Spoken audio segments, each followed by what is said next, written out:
我相信大家都认识这一种蘑菇哈，猴头菇 lion's mane。平时你可能见过干的，不太见过新鲜的。这个猴头菇被称为是最具有药膳价值的人工栽培蘑菇之一，或者称为榜首。这个视频是想触动大家都来种这一种药膳价值很高的蘑菇。如果你看到最后，你会发现，如果你能种平菇，你也能种这个。它甚至比种我们平常的 king mushroom、blue、green、pink 其他的平菇更容易。根据我的经验，那先说说它的药膳价值吧。如果你在网上设起 the most medicinal mushrooms， 猴头菇是排榜首的。第二就是灵芝 reishi， 第6、第7才是 maitake、shiitake， 就是所谓的香菇和耳茸。那猴头菇它为什么它的药膳价值被推居榜首呢？主要是它对这个，它被称为的 mushroom for the mind， 就是对人的心智有帮助作用的。假如说用科学的术语的话，就是它对神经细胞生长是有促动作用，对改善这个神经衰弱、促进大脑健康是有帮助的。据说日本的僧人他们用这个猴头菇制成茶，饮这种猴头菇茶能够帮助他们控制他们的意念，能够帮助他们做 meditation。那我们也知道，这个猴头菇在我们祖国南方、香港一带也是煲汤的一个首选的食材之一。可惜这些地方前不久我有客人过来，他们见到这个新鲜的猴头菇就很稀奇，因为他们平时都是买的干制的猴头菇。那猴头菇怎么栽培呢？那先看看我这个吧，先看看我这个蘑菇棚里面的这些猴头菇吧，因为我一回去果然把收获掉了。我这个你看的是在菌包里面栽培的，这一批有4包。这1包、2包、3包、4包，那每一包呢都还是比较均匀，都产生了，因为我开了2个口，都产生了很漂亮的这个猴头菇。现在正是收获的时间，待会我会来介绍，什么时间来收获它。你看我这里还有一些1个、2个、3个、4个，那这个呢都是已经是老菌包了，已经收获过很多茬了。我们就拿一个标签来看。我这个已经收获，从元月5号，2个，元月18号、元月20号、2月6号，已经收获过4茬了。它只要你把这个菌包拎一拎，只要它还有重量，它就还会继续发生。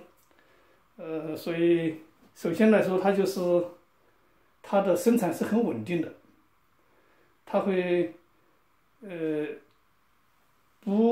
它对氧气的要求不那么高，不像平菇，我还要拿进拿出。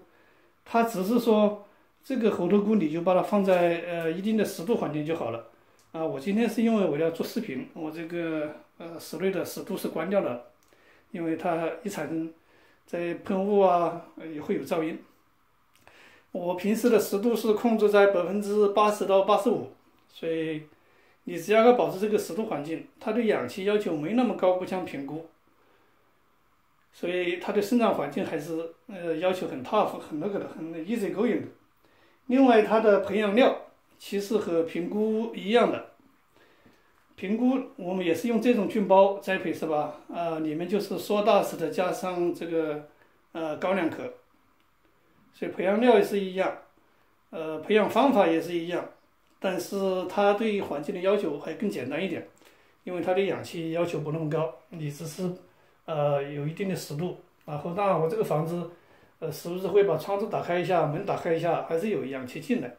但是平菇要放在这里就不行，平菇要放在这里就会长很长一个柄，然后不长什么菌盖。但是猴头菇，根据我这2年的种植经验，我发现它对环境要求还是很easy going的。那关于菌种呢，如果你会分离评估菌种，你也会，我相信你也会分离这个猴头菇菌种。实际上猴头菇更容易分离，为什么呢？因为这个猴头菇很大呀，你把它一掰开，它这里面的无菌的地方可供选材的位置很大，你随便 cut 一块，就能培养了，所以菌种也容易取得。如果大家周围没有新鲜的猴头菇可以获取菌种，你也可以跟我联系，我也可以给你免费寄菌种哈。这是说到菌种，说到培养料，那也说到了培养方法。这么说过来，它都不难，对不对？跟评估没有什么差别，相比较而言还更简单。那让它出菇的方法也很简单，其实比评估还容易，因为你看我这里就是开了每个菌包上面开2道口子，是不是？这一道口子，那这边一道口子，开2道口子之后，你就把当这个猴头菇成熟之后，比方说像这一包，我现在就把它采掉，这个你就把它这么微个威尔给把它摇下来之后，这个上面就留下了一些残留的菌组织，是吧？这个没关系，有时候呢你一拉会把培养基也拉一点下来，也没有关系，但是你把这些菌组织呢稍微清理一下，后面它就继续在这个口又继续发生，它不像评估，评估它会沿着这个口，在这个口它不发生了，它又在周围发生，然后又在周围发生，最后把整个这个菌包都打开。它不是的，它就在远处地方一直发生，所以它这个生产的过程还是蛮 friendly 的。然后什么时候采收吧？那我现在就是采收的这个时间了。那怎么判断呢？顺便说一下，你看我这一共有4个菌包是吧？这其中有一个菌包也长得不，上面这个长得这个长得不是很健康，对不对？其实没关系，你也可以把它一并采掉，跟这个健康的一起采掉，它后面再不影响它后面再发生。另外说到培养料，另外还说一下，你看大家注意到我这里还有一个包，这是很奇怪的一个包，其实这里面不是 sawdust， 这里面是 green spin， 所以这里面的培养料是 green， 这是我当时做的培养料，这种 green spin 做多了，没有菌包可接，所以我也就做个实验吧，也就把开了2个口，然后看它产不产生这个猴头菇，结果呢它也是产生的。只不过它产生的猴头菇会小一点，已经产生过3茬了，但这里面的营养还很丰盛，因为这是谷物嘛，所以谷物的营养是很丰盛的。我相信它还会有很长时间再继续产，但是它还是更喜欢sawdust，因为那个营养也是太丰富了。我们知道，这是一般的营养生长和生殖生长的一个矛盾。你要是营养条件太丰盛了呢，它其实不有利于生殖生长。好，那下面来说，什么时候收获吧？那你看我刚才这个收获的这个猴头菇，我们先看一看哈。这个一个健康的猴头菇是这样子，它上方呢就像那种卷卷的头发毛。那我们在这来看看这个，它上方是这个卷卷的像头发，或者叫狮子头吧，它的名字难以证明就是狮子头。但是它的下方呢，就是像狮子的胡须一样。你看这，当你看到这种针状的，像狮子胡须一样的，长得很清楚了，那就是要收的时候了。这是第一个指标啊。那第2个指标就是当你看见它在开始产孢子的时候，你好像以为猴头菇都是这些针状，不像是平菇有一个伞盖，好像我们不知道它会不会产孢，实际上它也是产孢的。你看我给大家给个示意，你看看啊，我们把这个菌包就这样你看不着，我把这个菌包挪个位置，挪一个位置你就看得很明显了。你看这一圈是菌包的位置，这菌包外面就是它产孢的。假如我把那个产孢的位置喷一点双氧水呢，你就可以看到它的反应。那我这瓶就是双氧水，你看我往这个孢子这里喷。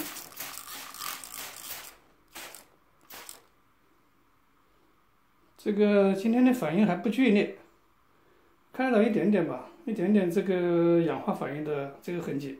这个说明它孢子不多。你要孢子多的话，你会看它明显的氧化反应，还会产生气泡，这也是用双氧水来做清洁的一个主要的目的。所以这是第2个指标哈，当你看它产孢的时候，你也收喉。那第3个指标就是它的这个猴头菇的顶部有一点点泛黄的时候，你也该收了。还有一个指标就是我们刚才说这底下的分叉是吧？这底下的胡须状的东西，假如说它有在分叉，胡须已经这个不是一根一根了，而是有分叉的痕迹，那也是要收获了。所以这有3、4个痕迹，大家不会 miss 掉。因为猴头菇你收获晚了之后，它会略微带点苦味，所以实时收获是蛮必要的。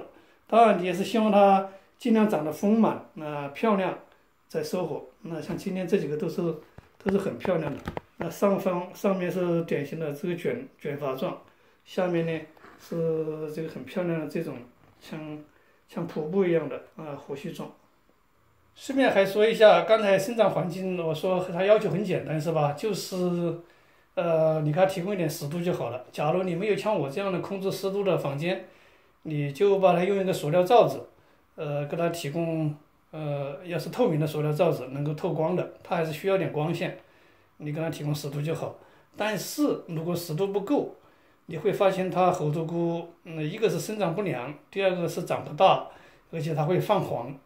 还有呢，就是假如你光线太足，它是不能有直射阳光的。假如有直射阳光，它也会泛黄。这都是你在猴头菇生产过程当中不健康的表现。凡是我所经历的，我都一一的都告诉大家哈。另外就是还想提一点，就是猴头菇其实不适合做桶装蘑菇。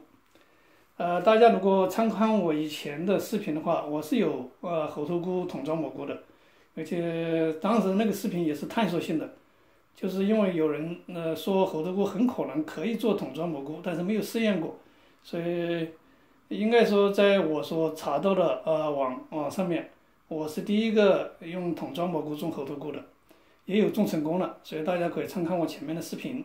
但是经过这1、2年的探索，我觉得猴头菇做桶装蘑菇它有一个弊端，因为这么说吧，凡是营养价值高的蘑菇它都长得慢，所以猴头菇也长得慢。我产生一茬猴头菇或者一个菌包吧，在我这边一个生长季节产生3到4茬猴头菇的时候，一个菌包把猴头菇产完。假如是产平菇都产过2茬了，所以它的生长周期要长一点，也是因为它长得慢。那大家知道长得慢的这个就给杂菌有更多的机会了。所以呢，你桶装蘑菇，因为桶装蘑菇我们知道是不灭菌的，只是简单的消毒。所以桶装蘑菇，像木屑啊、稻草啊这些东西，它其实是可以在木屑上面生长的，但是我就经历过有杂菌的现象，所以我现在就不做桶装蘑菇了。这也是顺便跟大家提示一下，因为这个菌包呢其实也是蛮简单，因为我刚才讲了，跟品菇一样的接种培养，最后诱发它产菇，这个都是差不多的。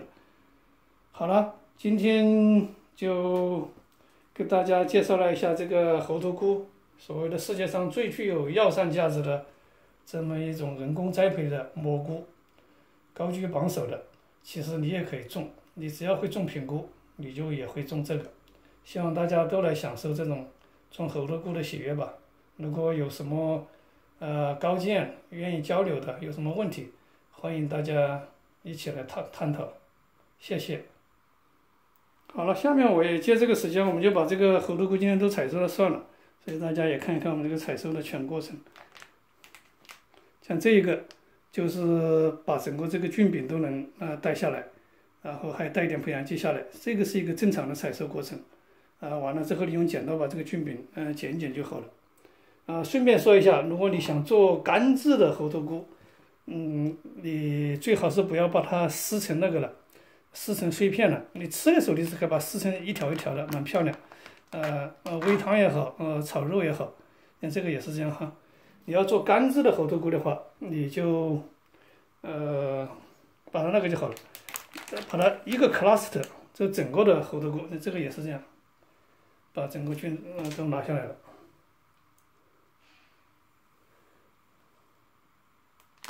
就这么 wiggle wag， 这崴一崴，就把这刚刚采了之后，这不是有点伤口吗？大家不要去动它，不要把这个菌包拿出来到处跑，怕在氧空气中结束的，怕感染杂菌，也不要喷水，就让它在这里，原来的位置，它这个菌丝自己会休息一下，然后过几天就像这样子，过几天就长满了这个白色菌丝了。它就从这个上面又继续产猴头菇，所以是这样的一个过程。那还这里有一个，这里我刚才说了，这个长得不正常的，这也可以现在就把它收了算了，不妨碍它后面再长健康的。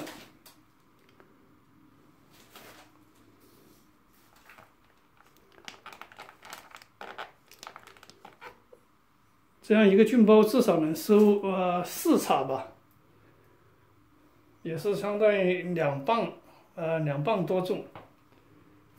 这是今天收的，加上刚才这一个，这收了一大盘了，一共是收了7个大的cluster。好了，我们谢谢再见。